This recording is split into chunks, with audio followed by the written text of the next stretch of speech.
আসসালামু আলাইকুম বন্ধুরা, কেমন আছেন সবাই? আশা করি সবাই ভালো আছেন। তো আজ হচ্ছে ঈদের দ্বিতীয় দিন।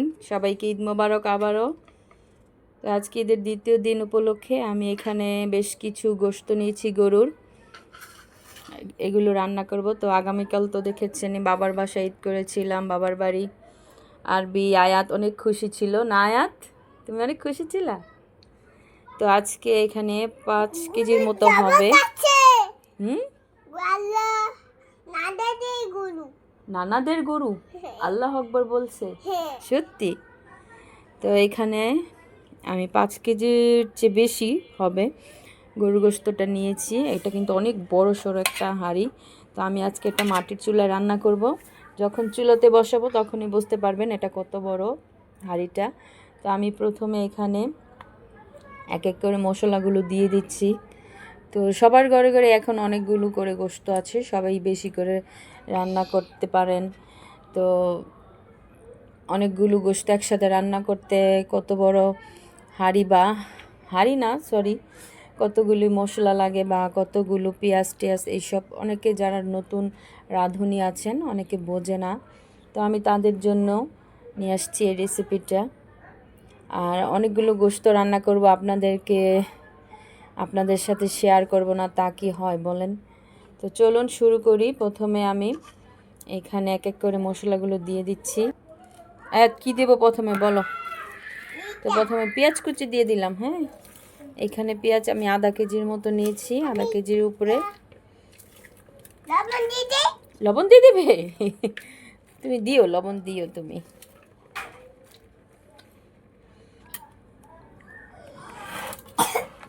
আর এখানে আদা রসুন বাটা দিয়ে দিলাম। বেশ কিছু পরিমাণে দিতে হবে যেহেতু 5 কেজি গরুর গোশত একসাথে। আদা রসুন বাটাটা, আর গরুর গোশতের মধ্যে কিন্তু আদা বাটাটা একটু বেশি, রসুন বাটাটা একটু কম দিতে হয়। হ্যাঁ, আমার আদা রসুন বাটা একসাথে আছে এখানে। আর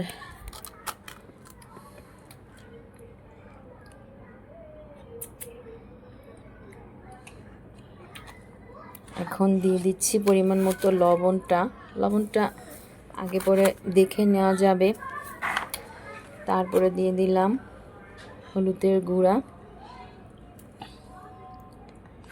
গুঁড়োটা 3 চামচ হবে, টেবিল চামচ দিয়ে 4 চামচ দিয়ে 3 চামচ হবে।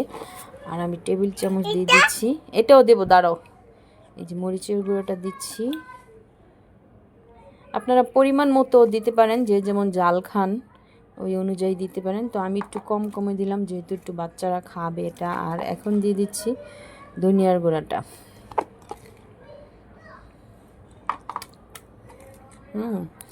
এখন জিরা বাটা, এই যে জিরা বাটা দিয়ে দিলাম। আর এগুলো হচ্ছে এই যে মশলা বাটা, সব ধরনের মশলা আমি বেটে নিয়েছি। এটা দিয়েছি বাবা, সব দিয়েছি, সব দেওয়া শেষ। তো এখন আমি হাত দিয়ে এটা মেখে নেব। এর আগে তেলটা দিয়ে দিই পরিমাণ মতো। তেলটা আপনারা এখানে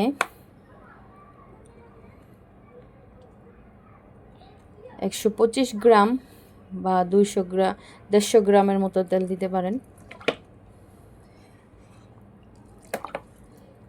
10 কেজি গোশত হইলে না, 150 না, 200-250 মতো গ্রাম হবে এখানে।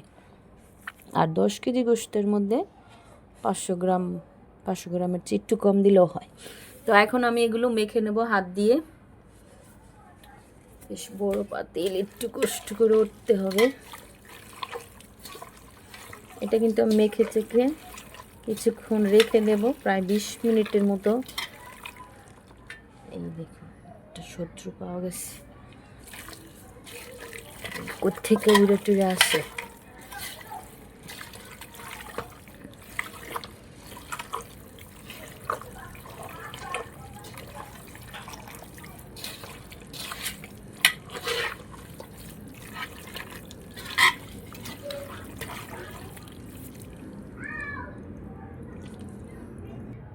তো এই তো আমার গোশতটা মেখে ঝেঁকে নিয়ে নিয়েছি। এখন এটা রেখে দেব ঢেকে। আর একটু পেঁয়াজ ছিল দিয়ে দিলাম। তো এখন এটা আমি রেখে দেব 20 মিনিটের মতো রেখে দিলাম। 20 মিনিট পরে একবারে মাটির চুলায় দেখা হবে আপনাদের সাথে। ওহো বন্ধুরা দেখুন, এত বড় পাতিল আমার মোবাইলেই আসছে না, পুরোপুরি উপর থেকে দিলে আসছে।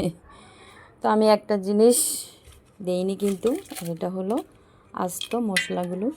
আমি এখন এগুলো দিয়ে দিলাম পরিমাণ মতো, নিয়ে ধুয়ে তারপর দিয়ে দিলাম। এখন আর মাখাতে পারবো না, তো এখন আমি এটা এমনিতেই রেখে দেব। বসানোর সময় একটু নাড়াচাড়া দিয়ে দেব। বন্ধুরা দেখুন, এই তো রান্না শেষ। বেশ কিছু সময় ধরে রান্নাটা করলাম, একেবারে পারফেক্ট রান্না হয়েছে। এখন শুধু খাওয়ার পালা। তো আমি এখনই চুলা থেকে এটা নামিয়ে নেব গোশতটা। রাতের বেলা বেশি বোঝা যাচ্ছে না, খুব সুন্দর একটা কালার আসছে, কিন্তু দিন হলে ভালো করে বোঝা যেত। আমি কিন্তু কোনো পানি দেই নাই, সত্যিই কোনো পানি দেই নাই, পানি দিলে আপনাদের দেখাতাম। এটার এই গোশত থেকে যে জলটা উঠেছে, যে পানিটা উঠেছে, সেটাই এটার জল। ঠিক আছে, দেখেন এখনও অনেক পানি আছে। এই যে গোশতটা একেবারে সিদ্ধ হয়ে গেছে, খুব সুন্দর হয়েছে।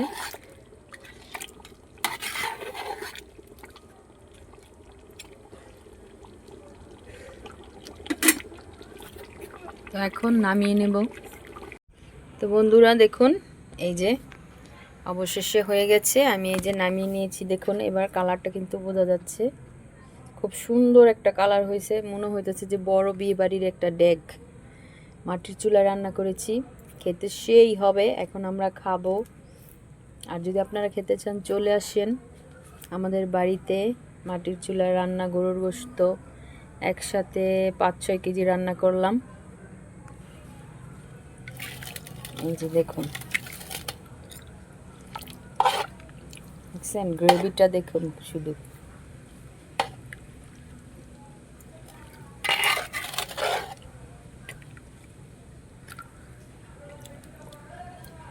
তো হয়েছে, আর দেখার দরকার নাই, এখন শুধু খাবো। চলেন আমরা খাওয়া শুরু করি।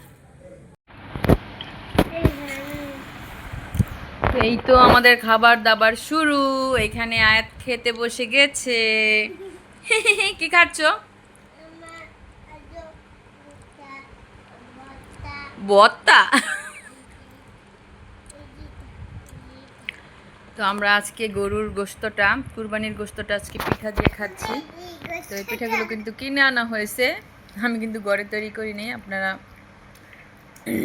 দেখছেন এটা পিঠা, কিনা পিঠা।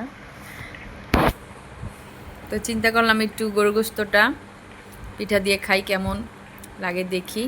আরেকজন মোবাইল নিয়ে ব্যস্ত, খাবার দাবার কথা নাই। আরে খাও, খায়া দেখো কেমন মজা, টেস্ট করো।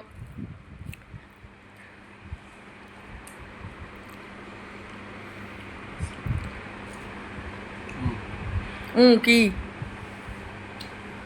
খায়া আমার বুড়ি আঙ্গুল দেখা দিস।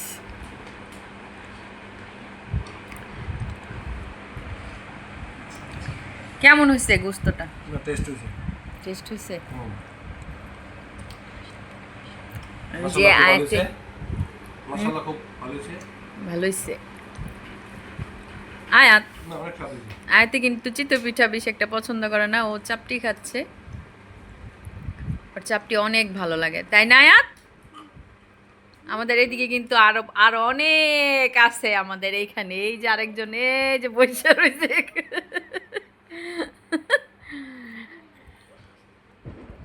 শুধু আরবি নাই, আরবি মিসিং। আরবিকে খুঁজে পাওয়া যাচ্ছে না। কোথায় আরবি আয়াত? নানু বাসায়। আচ্ছা বন্ধুরা, আজকে এখানে রাখছি ভিডিওটা। আমরা এখন খাবো মজা করে। আপনারা আসেন যদি খেতে চান। তো আজকের মতো ভিডিওটা এখানে রাখছি। আল্লাহ হাফেজ। আয়াত আল্লাহ হাফেজ বলে দাও, টাটা দিয়ে দাও, টাটা।